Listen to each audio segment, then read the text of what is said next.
The morning Margaret's electricity got shut off was the same morning she tied her daughter's shoes, pinned on her apron, and told herself, "One more day. Just get through one more day." Margaret Calloway was 31 years old, and she had learned that surviving looked a lot like smiling when you wanted to cry, laughing when the weight on your chest felt impossible to breathe through, and showing up to a diner in rural Ohio at 5:30 in the morning when the rest of the world was still warm in their beds.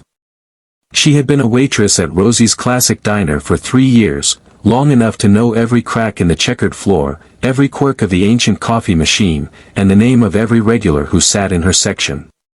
She knew which booths wobbled and which windows let in a draft. She knew the smell of the grill at 6 a.m. and the particular exhaustion that settled into your lower back by noon.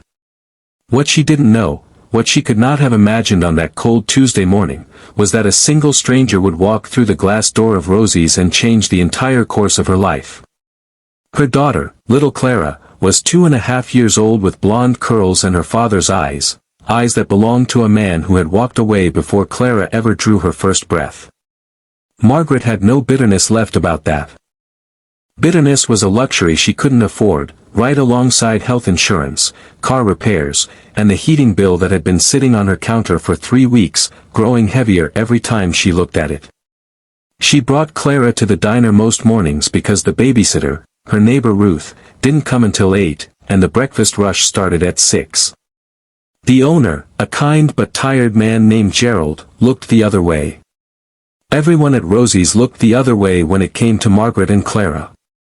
They were part of the furniture, beloved, worn in, essential. If you believe that kindness still exists in this world, that one quiet act of grace can rewrite someone's entire story, please take a moment right now to like this video, leave a comment, share it with someone who needs to hear it today, and subscribe to this channel. Stories like Margaret's remind us why it matters to stay human. Now, let's continue. It was nearly 10 o'clock when the man walked in. Margaret noticed him immediately, not because he was loud or demanding, but because of the stillness he carried. He was older, perhaps late 60s, with silver hair combed back neatly and a tan suit that had clearly been tailored to fit him perfectly. He wore no flashy watch, no visible jewelry, but there was something about the way he moved through the room, unhurried, certain, like a man who had never once rushed for anything in his life because the world waited for him, that made Margaret straighten up without fully realizing she had done it. He sat alone in booth 7, the one closest to the window, where the morning light fell across the table in long gold strips. Margaret took his order herself. He asked for black coffee, 2 eggs over easy, wheat toast, and a small glass of orange juice. He said please and thank you, which she noted, because not everyone did. He didn't look at his phone.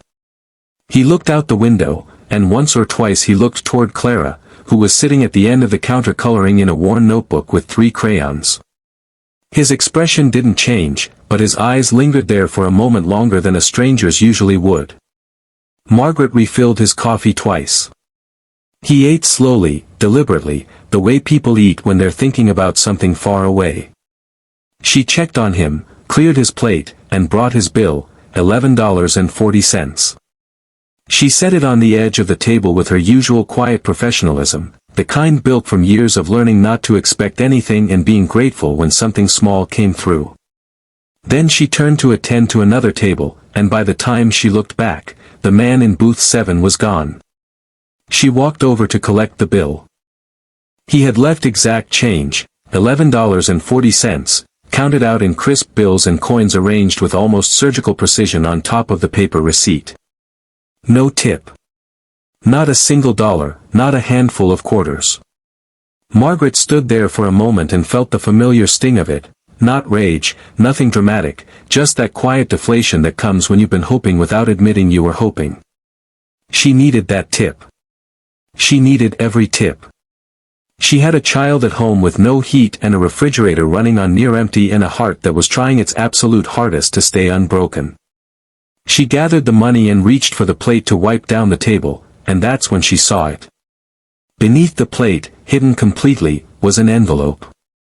Plain white, unsealed, with a single word written on the front in steady, deliberate handwriting. It said, Margaret. Her hands went still. Her name. He had known her name, from her name tag, she realized a second later, but still, seeing it written there in a stranger's hand made her breath catch in a way she wasn't prepared for. She looked toward the door. The parking lot was empty. He was already gone. She picked up the envelope slowly, as if it might dissolve, and slid out what was inside. It was a letter. Handwritten, 2 pages, folded neatly. And tucked inside the fold of the letter, she had to sit down in the booth to process it, were 20 crisp $100 bills. $2,000. Margaret pressed her hand over her mouth. The diner hummed around her, the coffee machine sputtering, Gerald calling something to the cook, Clara humming softly at the counter, and Margaret sat in booth 7 with $2,000 in her hand and tears running silently down her face before she had even read a single word of the letter. His name, she learned, was Walter Haines. He had grown up poor, desperately, grinding poor, in a small town in West Virginia, the son of a coal miner and a woman who waitressed for 30 years at a truck stop diner to keep 5 children fed. He wrote about his mother in the letter with a reverence that made Margaret's chest ache. He wrote about how she never complained, how she tied her apron every morning like it was armor, how she smiled at strangers and meant it even on the days she had nothing left. He wrote that his mother had died before he made his first million, and that it was the wound that never healed, the thing he could never fix, the debt he could never repay to the one person who deserved it most. Walter Haines had been watching Margaret all morning. Not with pity, he was careful to write, but with recognition. He had seen her wipe Clara's nose between orders. He had seen her count coins from her apron pocket when she thought no one was looking. He had seen her smile at every single person in that diner, genuinely, warmly, despite what was clearly a heavy load. And he had seen, in her, his mother. He had seen every woman who ever held a family together with tired hands and refused to let the world see her break. The $2,000, he wrote, was not charity. It was a debt, long overdue, paid at last to the right person. And there was something else. He had enclosed the business card of his attorney, a man named Franklin Cross, with a note that Franklin was expecting her call. Walter had established a small educational trust in Margaret's name, enough to cover 2 years of nursing school, which she had mentioned to a coworker that morning within earshot of booth 7. He had heard her say it the way people say the things they've given up on, quietly, almost to themselves, more like a memory of a dream than a plan. The letter ended simply. You are not invisible. You never were. The world is better because mothers like you exist in it. Walter H. Margaret called Franklin Cross that afternoon. Everything Walter had written was real, every word of it documented and prepared as if he had planned it all for weeks, and maybe, she would later learn, he had. Walter Haines, she discovered, was a self-made billionaire who had spent the last decade quietly doing this, moving through ordinary places, watching for people who reminded him of his mother, and changing their lives without waiting to be thanked for it. She enrolled in nursing school that fall. Gerald threw her a small party at Rosie's, and Clara wore a paper crown and ate too much cake.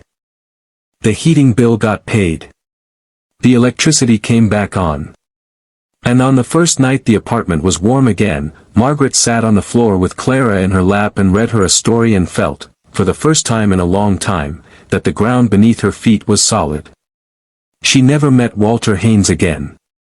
But every year, on the Tuesday closest to that morning in October, Margaret leaves a coffee and 2 eggs over easy at an empty table at whatever diner she can find, along with an envelope containing everything she can spare, addressed to whoever needs it most.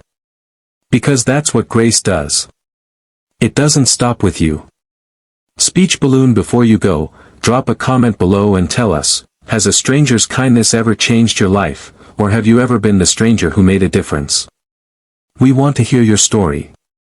If Margaret's story moved something in you today, if it reminded you that ordinary people carry extraordinary burdens and deserve to be seen, please hit that like button, share this video with someone who needs a reminder that goodness still exists, and subscribe so you never miss a story like this one.